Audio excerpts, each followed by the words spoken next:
अस्सलाम वालेकुम फ्रेंड्स जी, कैसे हैं आप? अच्छा, आज की वीडियो जो है स्पेशली उन स्टूडेंट्स के लिए है जो कि बहुत ज़्यादा अपनी इस चीज़ पे कंसंट्रेट करना चाहते हैं कि वो अपनी जो है कम्युनिकेशन स्किल्स को इम्प्रूव करना चाहते हैं और स्पेशली कम्युनिकेशन स्किल्स आप कह सकते हैं कि वो अपनी इंग्लिश को भी साथ इम्प्रूव करना चाहते हैं, क्योंकि बेसिकली पाकिस्तान में एक मेंटालिटी समझी जाती है कि अगर आपको अच्छी इंग्लिश आती है तो आप कम्युनिकेट भी अच्छा कर सकते हैं। I think English language definitely important है और कम्युनिकेशन में वो आपकी हेल्प करती है, लेकिन कम्युनिकेशन इटसेल्फ जो है वो एक आप कह सकते हैं एक आर्ट है या एक ऐसी चीज़ है जिसको आप डे बाय डे आपको उसको इम्प्रूव करना चाहिए। डेफिनेटली आपको उसके लिए जो है डिफरेंट एटमॉस्फेयर्स में जाके डिफरेंट जगह पे जाके लोगों के साथ कम्युनिकेट करना पड़ता है, आपको समझना पड़ता है कि आपकी जो अपनी कम्युनिकेशन स्किल्स हैं उनमें क्या फ़ॉल्ट है, उसमें क्या जो है क्या चीज़ें हैं जो आपको लगता है कि ये मैं अगर इनको इम्प्रूव करूँ तो ये इनमें बेहतरी आ सकती है। अच्छा जो कम्युनिकेशन स्किल्स है उनमें सबसे बेसिकली जो मोस्ट इम्पॉर्टेंट चीज़ होती है मेरे ख़्याल से वो है आपकी बॉडी लैंग्वेज। आप जब भी किसी से बात करते हो आप किस अंदाज़ में बात कर रहे हो, क्योंकि नेक्स्ट जो आपसे बंदा जो कम्युनिकेट कर रहा है वो आपकी टोटल बॉडी लैंग्वेज को चेक कर रहा होता है, आपके बात करने के स्टाइल को, आप उससे किस तरह से बात कर रहे हो, आप कैसे उससे कम्युनिकेट कर रहे हो, वो उस चीज़ को बड़ा नोटिस करता है। सेकेंडली कम्युनिकेशन स्किल्स में जब आप एन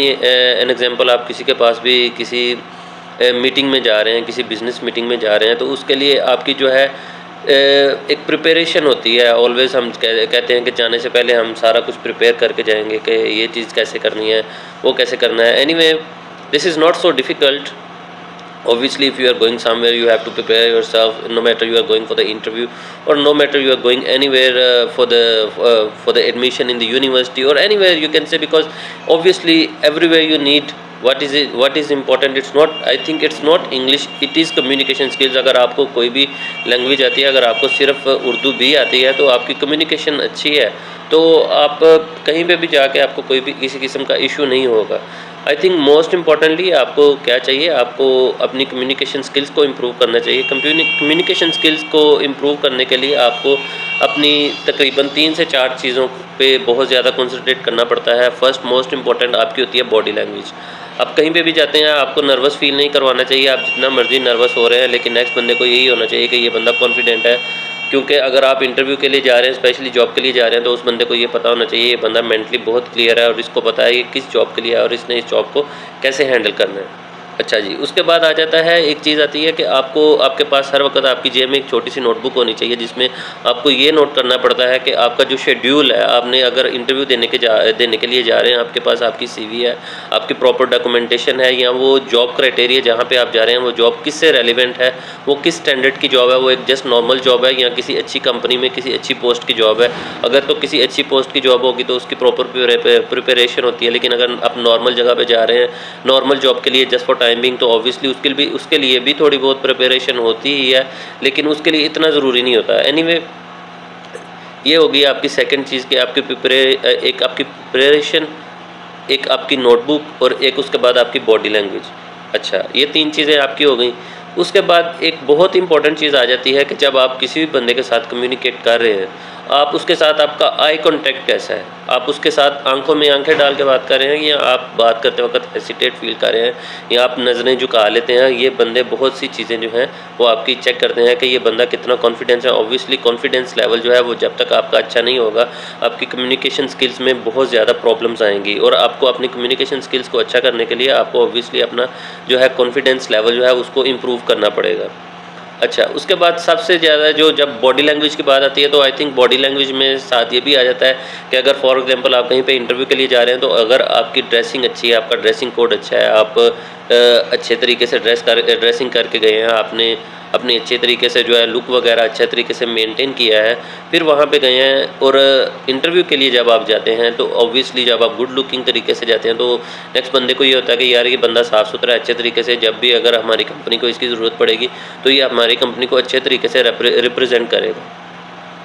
तो ये ऑलमोस्ट 5 चीज़ें हैं, ये बहुत ही ज़्यादा इंपॉर्टेंट हैं। कम्युनिकेशन स्किल्स आप कह लें इसको, ये कम्युनिकेशन एक आर्ट है, ये एक कला है जिसे कहते हैं कि आप ये कह लें कि एक बंदा नया ड्राइवर गाड़ी चलाता है, तो जब वो डे फर्स्ट में गाड़ी चलाएगा तो वो गाड़ी इतनी अच्छी नहीं चला सकेगा। लेकिन जैसे-जैसे वो गाड़ी चलाता जाएगा तो वो इम्प्रूव करता जाएगा। कम्युनिकेशन भी इसी तरह है, आपको ये सीखना पड़ती है, ये चीज़ सीखनी पड़ती है, आपको डे बाय डे आप इसको इम्प्रूव करते हैं। तो उसी चीज़ में ये आपको अपनी कम्युनिकेशन स्किल्स को इम्प्रूव करने के लिए ये 5 चीज़ें जो मैंने आपको बताई हैं, ये बहुत इंपॉर्टेंट है। First of all your body language and also you can say at the same time I have told you कि आपकी जो ड्रेसिंग कोड है वो बहुत अच्छा होना चाहिए, क्योंकि आप कहीं पे एक रिस्पेक्टेबल एक अच्छे अदारे में, एक अच्छी कंपनी में जॉब के लिए जा रहे हैं, आपका ड्रेसिंग कोड अच्छा होना चाहिए।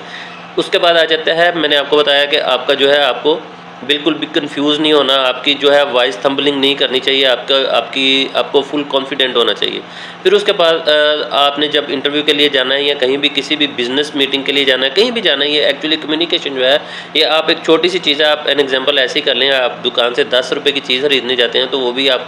कम्युनिकेट करने के बाद ही लेते हैं, और अगर अच्छी कम्युनिकेशन होगी तो आपको वो चीज़ बआसानी मिल जाएगी, बाइज़्ज़त तरीके से मिल जाएगी। अच्छा, नंबर 3 मैं आपको ये बताने लगा था, फिर आपकी एक प्रिपरेशन होती है आपके इंटरव्यू के लिए। आप कहीं भी जाते हैं बिज़नेस के लिए, बिज़नेस मीटिंग के लिए या जॉब के लिए, या कहीं भी आपकी वो जो है आपकी प्रिपरेशन होनी चाहिए। फिर उसके बाद आ जाता है आपके पास एक छोटी-सी नोटबुक होनी चाहिए कि आप कहीं भी जा रहे हैं, उस नोटबुक के ऊपर आपको प्रॉपर आपका जो स्केड्यूल है, ठीक है, उसके ऊपर नोट होना चाहिए। और अगर आप समझते हैं ड्यूरिंग द इंटरव्यू आप समझते हैं कि आपने कोई चीज़ मिस कर दी है या ऐसा नहीं था होना चाहिए, तो आपको चाहिए आप जैसे ही इंटरव्यू से फ्री होके बाहर आते हैं तो आपको चाहिए कि आप अपनी जो मिस्टेक्स हैं उनको लिखना शुरू कर दें। ठीक है, आप अपनी नोटबुक लें, उसके ऊपर नोट करें कि ये चीज़ें मेरे ख़्याल से अगर नेक्स्ट कहीं पे मैं इंटरव्यू देने के लिए जाता हूँ तो ये चीज़ें नहीं होनी चाहिए। तो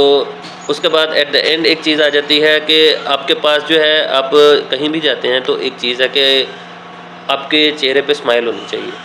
ठीक है, आप किसी को भी ग्रीट करते हैं, किसी को भी आप सलाम दुआ लेते हैं, तो सबसे पहले आपको थोड़ा-सा, मैं वो कह के वाला हँसना नहीं, स्माइल मीन्स के जस्ट स्माइलिंग फेस, टेंशन वाला फेस नहीं होना चाहिए, परेशानी वाला फेस नहीं होना चाहिए, कॉन्फिडेंट और एक अच्छा सा माहौल जब आप किसी बंदे को क्रिएट करते के साथ डेवलप करने की कोशिश करते हैं तो वो बंदा सोचता है कि यार ये बंदा फ्रेश माइंड है और ये कंपनी में अच्छी जो है परफॉर्मेंस देगा हमें। Thank you. एनीवे अगर किसी किस्म की भी मज़ीद इन्फॉर्मेशन चाहिए हो तो आप मुझे जो है कमेंट बॉक्स में जो है आप पूछ सकते हैं।